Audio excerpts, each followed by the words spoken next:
বিনোদন দুনিয়াতে এবার শোকের ছায়া। প্রয়াত হলেন এক সময়কার জনপ্রিয় বর্ষিয়ান অভিনেতা। গতকাল রাতে বার্ধক্যজনিত সমস্যার কারণে প্রয়াত হলেন হিন্দি সিনেমা ও থিয়েটারের জনপ্রিয় অভিনেতা বিজয় কৃষ্ণ। সঞ্জয় লীলা বনশালী পরিচালিত কালজয়ী সিনেমা দেবদাসে শাহরুখ খানের বাবা নারায়ণ মুখার্জির চরিত্রে অভিনয় করে অসংখ্য দর্শকের মনে স্থায়ী জায়গা করে নিয়েছেন। এদিন মুম্বাইতে 81 বছর বয়সে তার আকস্মিক মৃত্যু শোকস্তব্ধ করে তুলল।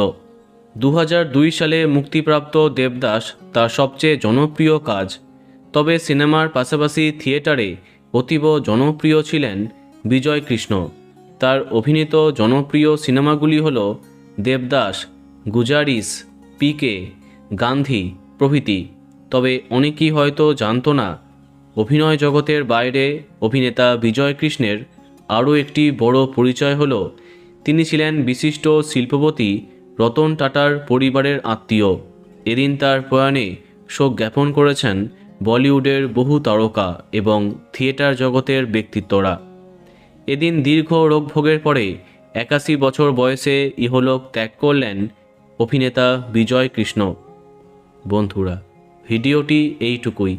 বাংলা বিনোদনের অন্যান্য খবর পেতে সাবস্ক্রাইব কারেন্ট পজ। ধন্যবাদ।